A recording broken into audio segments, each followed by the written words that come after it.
How's it going, everybody? In today's video, I'm going to go over my hunter build for Assassin's Creed Odyssey.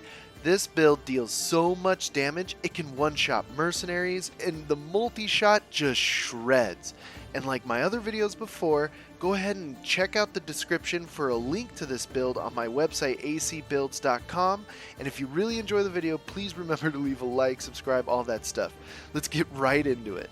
Before I get into the exact perks, I kind of want to go over what the main purpose of this build is. The way that they've created or set up the hunter builds in this game is to just unload tons of damage. In my opinion, the hunter builds deal the most amount of damage than any warrior assassin's build, and they deal it so fast.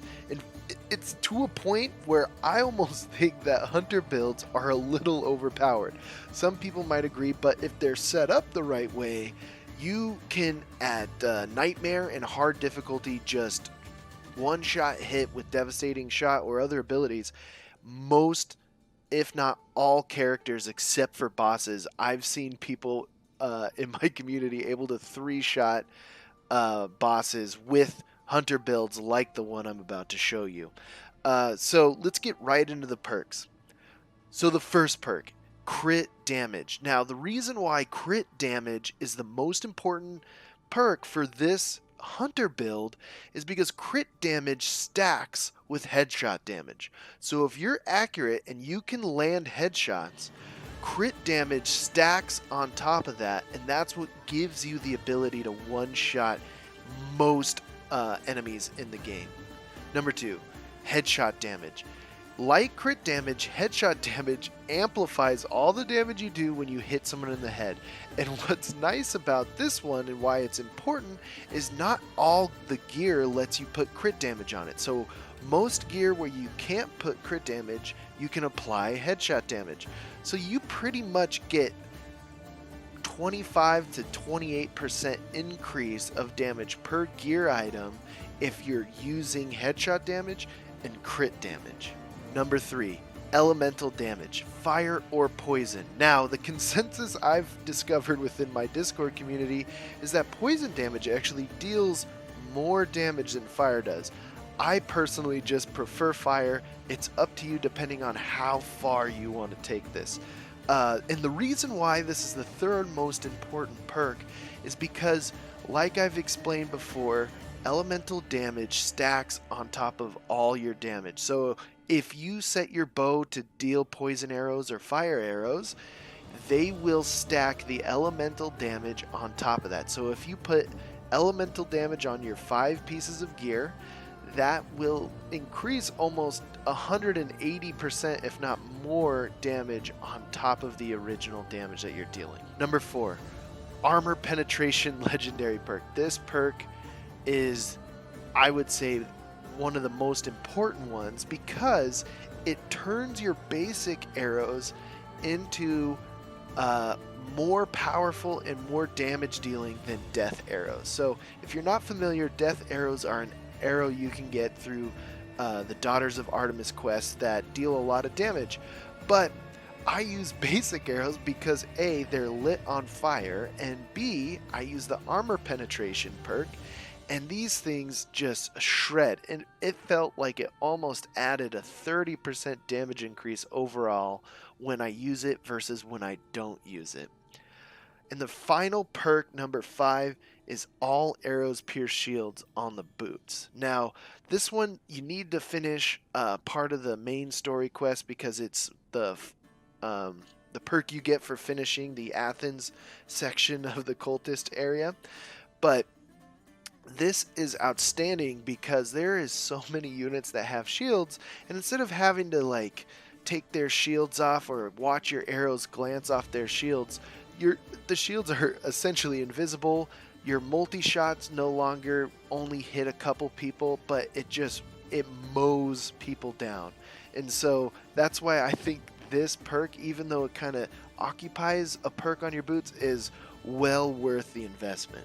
Alright, so let's go right into the gear now, and I'll just kind of walk through what I did. So for my primary weapon, I don't need any sort of weapon damage because I don't plan on using them. So if I get caught in a melee fight with this build, I'm gonna run away or find a way to get out of that. But I do fire damage and crit damage plus hunter damage, and then I kind of get a bonus here. I went ahead and put 20% damage with multi-shot here just to make my multi-shots melt enemies that much quicker. And then same thing, it's a duplicate item with crit damage and fire damage and hunter damage, and then this one holds the armor penetration legendary engraving. And then for my bow, I have hunter damage, fire damage, and headshot damage, and then basic arrows become fire arrows. On the helmet, I have hunter damage, fire damage, and headshot damage, very much like the bow. And then I get the added benefit of engraving crit damage on top of that. We go to the gauntlets. I have hunter damage again with crit damage. I wasn't able to get one with adrenaline on headshot kill. I'd like that to be a primary perk, so I just went with all damage. This is an area where you might be able to sneak in a couple extras because not all the primary perks are on this piece of gear, so you can kind of supplement stuff. So I put adrenaline with headshot kill on here, so that way I get more adrenaline back to shoot more multi-shots. And then on the chest, we have again crit damage and hunter damage. This is where crit damage is. Similar scenario with the gauntlets where I have an extra perk that I put into all damage and bow charging speed. Here you could put resistances and other things if you want to be a little bit tankier, but I don't put any sort of perks into tank with this build because I purely plan on just staying out of combat and just killing everything that I touch or run into from a distance. And with the waist, we have hunter damage, headshot damage, similar thing again, all damage. And then I like the legendary perk of gain 25% of an adrenaline segment with hunter abilities. So you use less adrenaline when you go through your abilities. So that way I pretty much, if I'm just constantly using multi-shot, I pretty much fill it back up with a couple headshots and I'm able to use it again. And I've gotten 100 plus kills on conquest battles just doing that. And then finally the boots, we have hunter damage and fire damage and the all arrows pierce shields. Again, another bonus kind of perk in there. Typically what I would say is I would lean towards something like all damage or more damage. You could put adrenaline supplements into these little extra perks like all damage here, but it's up to you. This is what I've been using. And so let's move on to the abilities.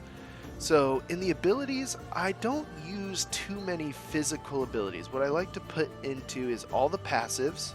So you got attack, defense, crit damage, hunter damage, and fire damage passives here. This lets the fire damage increase, my armor, my overall attack, crit damage, and hunter damage, obviously. And then the main priority one that I put into is slow time, because if I do get caught in a scenario in a conquest battle or what where I feel swarmed and I'm unable to just get myself out of it, you can slow time for 10 seconds, either get away or use that to just take everyone out. I've been able to take out 8 to 9 guys all within a slow time ability. And then the main thing too is Sixth Sense. So if someone notices you, time is slowed, you get twice as much hunter damage, and it locks on their head immediately.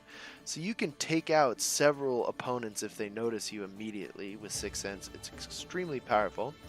You're going to want 1 point in Arrow Master so you can do paralyzing arrows, so you can do awesome multi-shot crew. You can create a whole crew for yourself with one multi-shot and a paralyzing arrow, which is pretty funny. And then ultimate, the full level of multi-shot up to 8 enemies, 250% hunter damage. And then obviously I call this overpowered shot, the devastating shot. This is the one that can one-shot. It doesn't matter. In fact, it could be pulled back and reduced a little bit and still one shot. It's just it just deals so much damage. And then we have the overpowered bow strike, which is nice in conquest battles. You can clear some space for yourself. It'll blow everybody back. And then the ghost arrows of Artemis. So if you're not as if you're not like me, I love rushing in with this build and just taking on what comes at me. But If you don't feel as confident that or you're dying, you can from a distance just clear out a fort or a leader through walls just really quickly with the ghost arrows. They're a little overpowered too. They just go through walls and they deal a lot of damage. You can one shot kill most, if not all, enemies with that. And then with the masteries, this is kind of up to you. What I have a lot of extra ability points just due to playing the game early and getting extra ability points throughout all the bonuses Ubisoft has put out. But what I would go ahead and split my points on is hunter damage, crit damage, headshot damage. Bow charging speed is a good place to kind of put this because if you don't want to use a perk spot, you can kind of get the speed of pulling your bow back here. And then adrenaline on headshot kill. I don't put more than 15 in these just purely because every 5 levels it reduces by a total of 25% how much you can do. So past 15, any ability point you spend past that is probably better spent in another mastery. And so I spread it across those. Then I think I put 8 more into fire damage. So I increase my fire damage. I increase my adrenaline on headshot kill, bow charging speed, headshot damage, crit damage, and hunter damage with this. So that's the build. It's really fun to play. If you have any of this gear, keep it or store it on your boat, or just go ahead and leave me any kind of feedback. And if you really enjoyed the video, I'd really appreciate a thumbs up, a like, and a subscribe. Gling that bell stuff that everybody tells you to in all the videos you've been watching. But I really appreciate it. And if you have extra time and you're kind of like me and you like these builds and you like making them, check out my free site acbuilds.com. I swear this isn't like me sneaking some sort of paid promotion in there. It really is a free site, and I don't do anything other than just let you use it to make builds and share them. So check it out, check the build out, make your own, share them with your friends, post them, do whatever you want to do. It just makes kind of sharing the game and experiencing it together a lot easier. And if you like what you watched and you like the idea of being in a community that talks and has fun playing this game, check out our Discord. That'd be really sweet if you wanted to join that. That's also in the description. So I hope you have a really good weekend, and I'll see you next time.